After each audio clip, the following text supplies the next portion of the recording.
From Korea to Germany. From Alaska to Puerto Rico. All over the world, the United States Army is on the alert to defend our country, you, the American people, against aggression. This is the big picture. An official television report to the nation from the United States Army. Now, to show you part of the big picture, here is Sergeant Stuart Queen. With this issue of the big picture, we begin a series of special reports for the next 6 weeks. We will inspect the continental armies of the United States. Will be conducted on a guided tour of their principal units and installations. In these first-person reports, we'll learn of their missions and see just how they are being fulfilled. All Americans are vitally interested in the defense of their country. But if you live in the northeastern portion of America, it is only natural that you be particularly interested in the Army which is based in that section, the First Army. Our story today is First Army. We'll roam through the 8 states which are included in its territory, see and hear what it is doing, talk to the soldiers who are keeping it at top strength. First stop is America's largest city, where Lieutenant John Mortimer is waiting to pick us up for a guided tour of First Army. Our story begins at the battery at the tip of Lower Manhattan. You board a ferry for Governor's Island, headquarters of the First Army. Groups of soldiers and Army civilians are making the trip too. They're on their way to work at a post which has a long and honored history in America's defense efforts. As we roll up to the bow of the boat, we can see Governor's Island across the short strip of water in New York Harbor.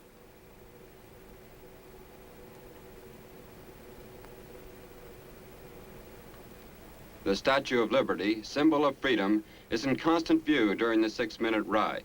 Then the ferry noses into its slip.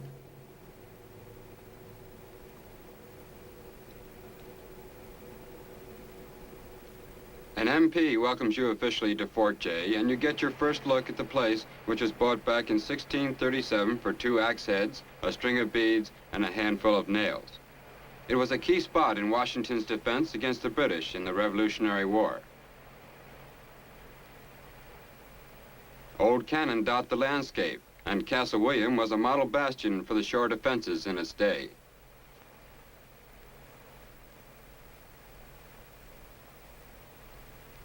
These fortifications were built at the beginning of the 19th century, and a military prisoner chiseled this scene, the original seal of the old War Department.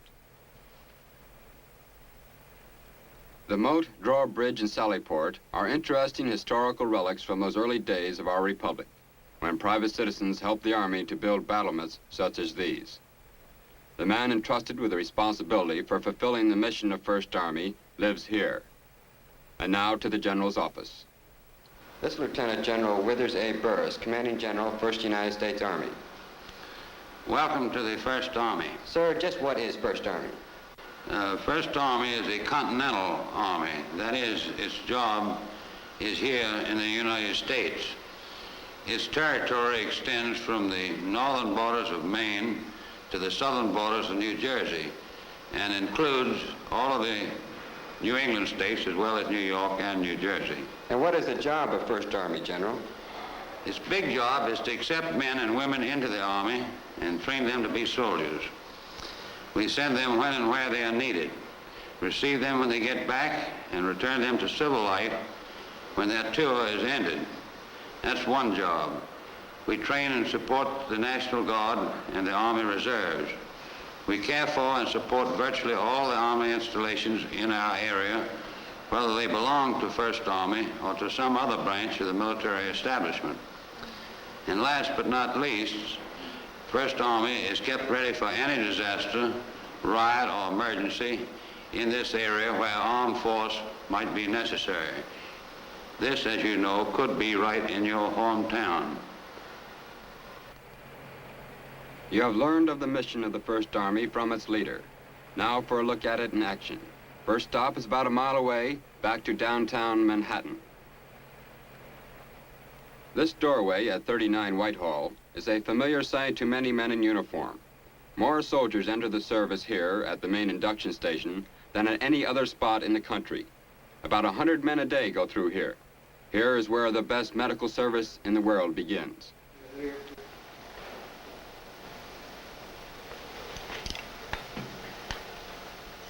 Open your mouth. Stick your tongue out. Open mouth normal. Right down. Results of the physical examination are evaluated. Fine. That looks okay. You're physically qualified for the armed forces. But an important moment is yet to come. You men are about to be inducted into the Army of the United States. As I call your name, take one step forward. The step in itself constitutes your formal induction into the Army of the United States. You need make no statement. As I call your name, take one step forward. Kramer Harvey, Gertis Gerhard, Polarstock Burton, Solov Bernard, Fisher Frank, Bull John. You men have now been inducted into the Army of the United States. Each and every one of you is now a member of the Army and amenable to all the rules and regulations as well as the Articles of War.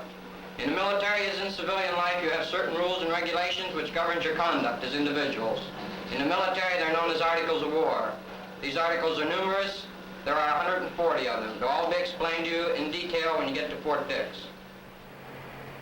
Now they're full-fledged soldiers in the Army of the United States and on their way to their new Army home, Fort Dix, 73 miles away. Things move swiftly here at Fort Dix like a well-oiled machine. More than 150,000 soldiers have had basic and specialized training at this reception center in the last 6 years. Let's see what kind of an impression it makes on a new arrival. How's it fit there, soldier? Fine, sir, thank you. How long have you been in the service? This is my second day. Your second day. Well, you've just been in about 48 hours then. That's about it. How do you like it? I like it very much, thank you. First Army does its best to correctly mold a man into a soldier. They give him a uniform that fits. College. And an interview to place him in the job he's best fitted for. That's right. June of 50 to 51. Yes. Passed the OCS test. Your hobbies? You have any? Yes, carpenter.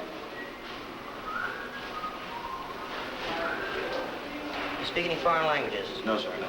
How many sports are active in high school or college? Yes, I played basketball.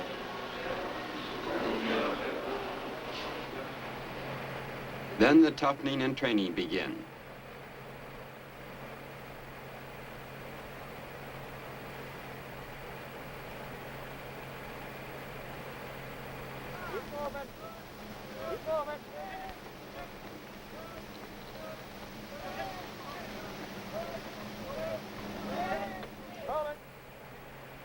It is during this basic training that a man learns about his best friend in the Army, the M1 rifle.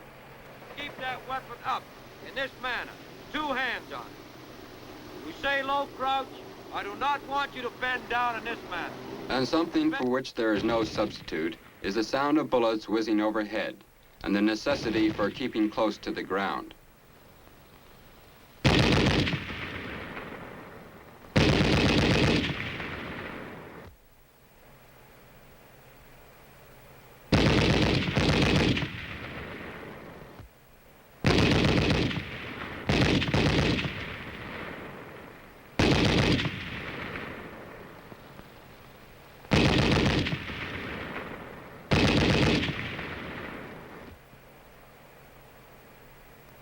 We wondered what kind of impact this made on a man going through fire for the first time. How was it, soldier? Oh, it was pretty tough, but it's worth it in the long run. Well, you think you could do it in combat if it were necessary? Yes, I think I could. Well, be sure and keep your head down. Thanks a lot. Thank you, sir.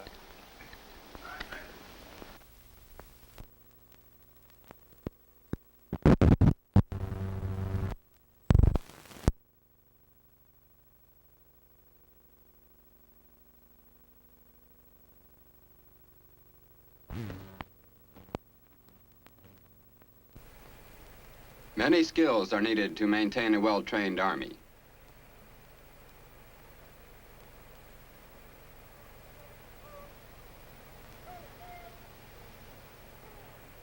On a typical day at Fort Dix, you see evidence of many kinds of schooling. men on their way to cooking class, learning to maintain vehicles, communications by radio, or climbing a pole. These men are members of the 716th Military Police Battalion. Like most outfits on this post, they function as a training unit, but they also have another purpose. That is to stand as the 1st Army Ready Reserve. They're ready in case of disaster. This type of training adds to their ability to cope with any situation in a local or national emergency. We consulted Colonel Moody, commander of the 716th, about their mission. Well, just how does your unit function, Colonel? The 716th Military Police Battalion has the mission to perform internal security measures and provide general military police service in the zone of the interior or in a communications zone overseas. Well, now, if there was a disaster in New York City, how long would it take your battalion to get in action? It would take us approximately 4 hours to get our men and equipment ready to move. Well, let's hope that occasion never arises. Thank you. We leave Fort Dix, 1st Army's huge training center, devoted to schooling and training thousands of military personnel.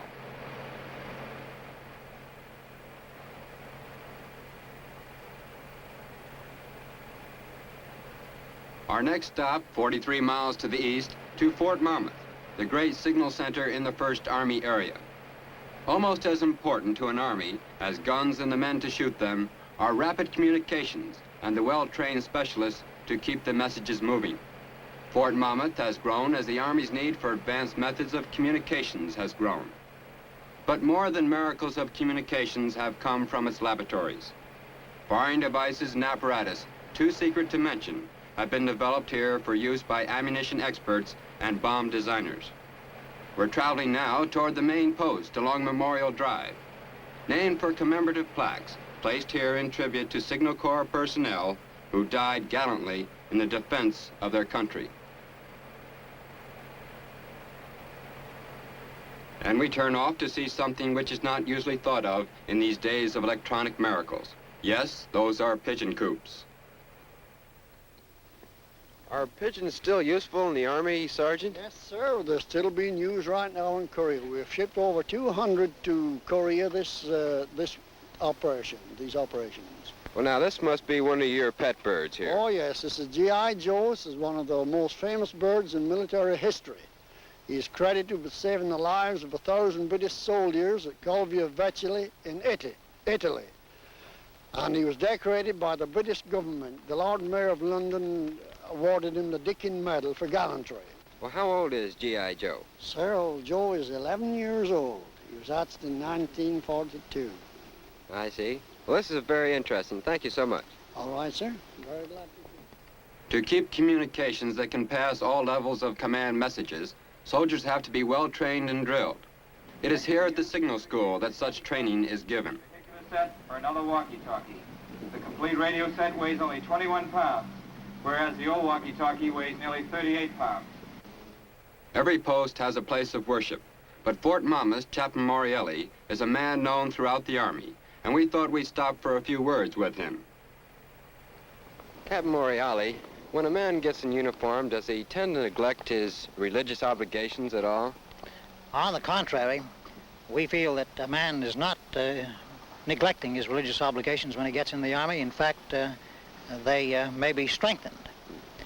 We feel that on this post in particular, and in the Army in general, the very fact that Army attendance in Army chapels is believed to exceed the attendance in civilian communities of comparable size is an indication of the spiritual interest that these men have.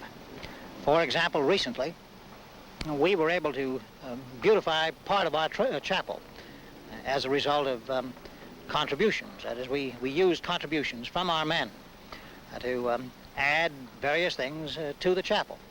And that, too, to us, is an indication of the interest that our men have in spiritual affairs. Well, you certainly have a very nice chapel here. Nice to chat with you, Chaplain. Thank you.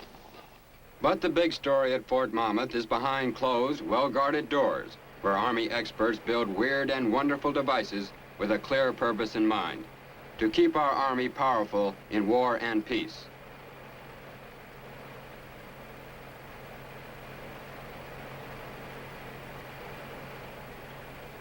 The work here at Fort Monmouth is giving great impetus to the modern miracle that is the world of the electron. It is here that the eyes and ears of the Army are corrected for the best sight and sound that can be achieved. Next stop for the big picture camera is Massachusetts and Fort Devens. This is the home of the 278th Regimental Infantry Combat Team, an important 1st Army unit which is kept at combat readiness. These tanks of the regiment's tank company are in line preparing for today's training. That's Captain John M. Gasky, tank company commander, who is briefing his men on the problem ahead. Now, this afternoon we'll run off this attack problem again. 3rd platoon, you lead out. 2nd platoon next, and then 1st platoon.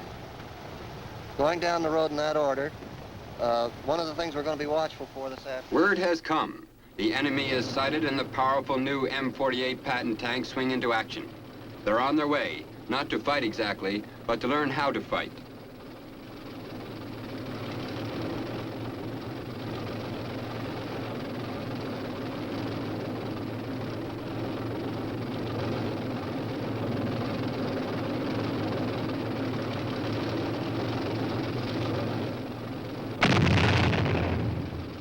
But this tank has received a simulated direct hit, and there's been a casualty. The tank is pulled off to the side, and while the radio calls for a medic evacuation team, the injured man gets first aid. And almost before he can realize it, he hears the welcome noise of the whirlybird.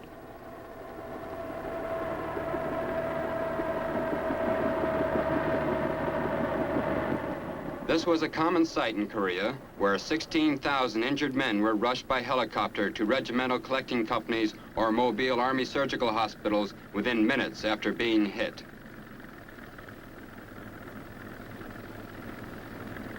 This is the way lives are saved in battle, and this is one of the places where men learn how to do it. But now let's look at one of the most unique of the many training activities here at Fort Devens.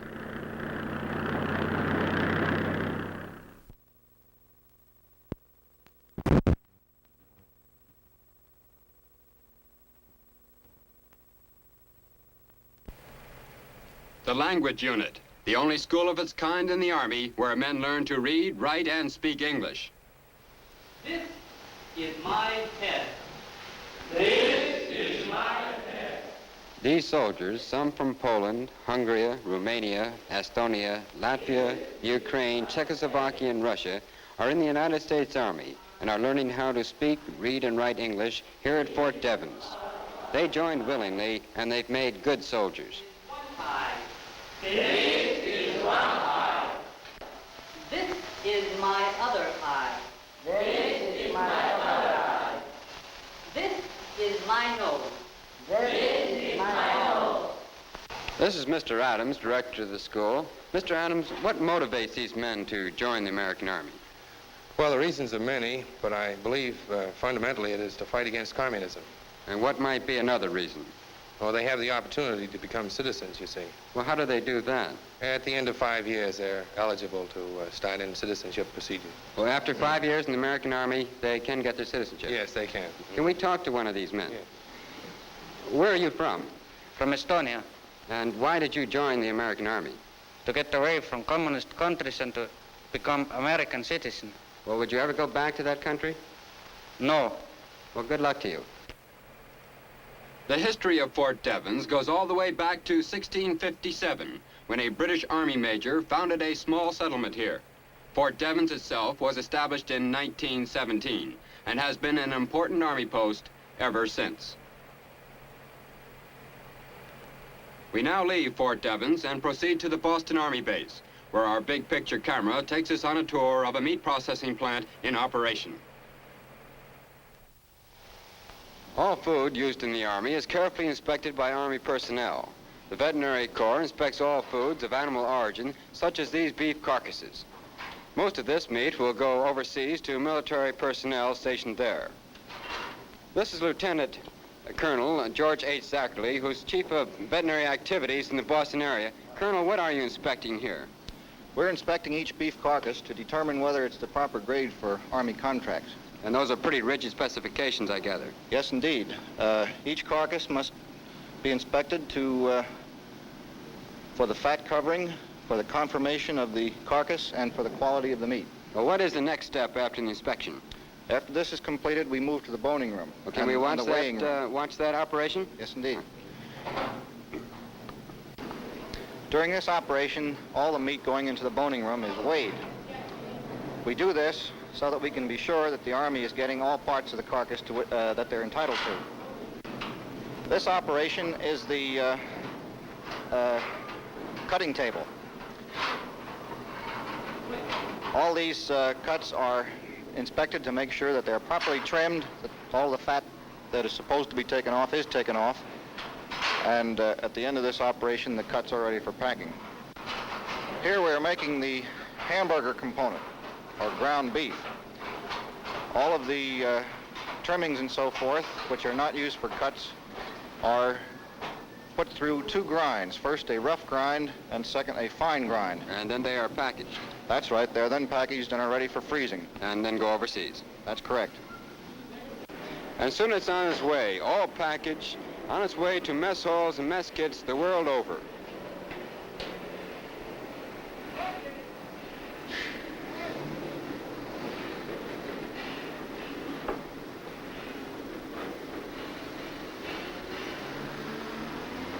Now the big picture camera swings back to New Jersey and Camp Kilmer, where the band is out every day to either send off or welcome back the Army's very important persons.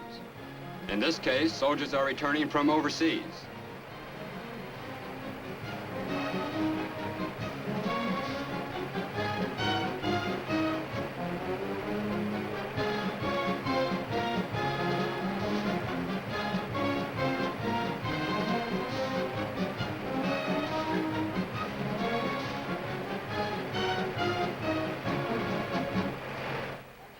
Men on trains, lead the train with all your baggage.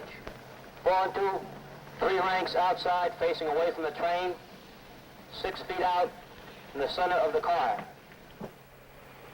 For some of these men, one part of their military service is ending. They are at Camp Kilmer for transfer from active duty after 2 years of service.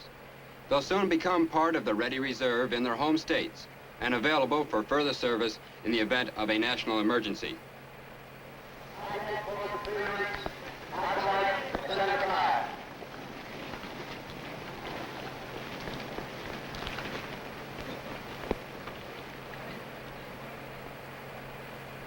It takes 3 days to be processed through.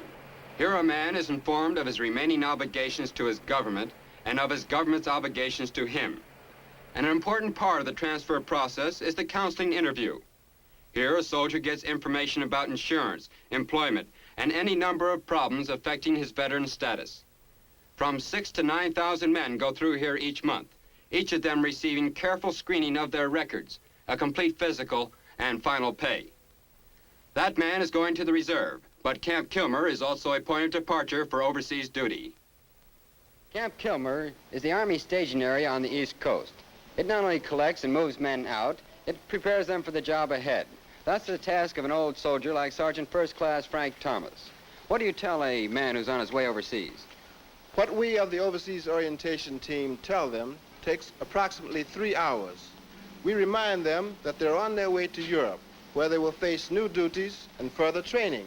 We also tell them that the countries that they're going to see will be of a different sort than America. We remind them that the fact that they are American ambassadors and what the people of the foreign countries see with them will reflect directly upon America. So from there, we give them a short course on what the people will be like that they're living among. And what's the next step after that? The next step is to wait for available space on a ship. And then they're ready to go. That's correct. Thank you, Sergeant. And this sergeant is starting another phase in a long career. How many times you been through Camp Kilmer, Sergeant? 3 times. And where are you going now? Back to my outfit, 172nd Infantry Regiment, Germany. Well, how many years did it make for you with this re-enlistment? 13. Well, have a happy voyage. Yeah, thank you. Processing these men through here is a big job. That's a bit of Camp Kilmer's mission as part of the 1st Army. If you were to leave here on your way overseas, Your next stop would be the New York port of embarkation. A vast project of the Army is the shipment of equipment and personnel to overseas installations. Here at the largest domestic transportation car terminal in the country, the Army has handled some 7 million measurement tons of cargo and over 500,000 passengers, embarking and debarking to and from points all over the world. Almost daily, American troops leave this port for their overseas assignments. This ship is taking replacements to Europe.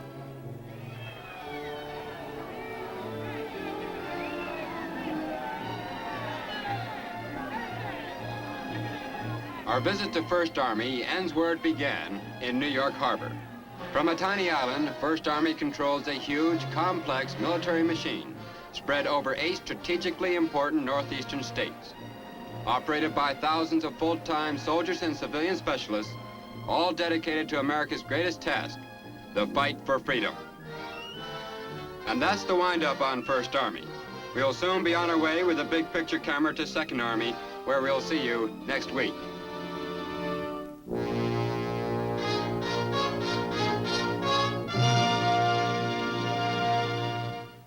That's the story of First Army, one of the 6 armies ever vigilant within the continental limits of the United States.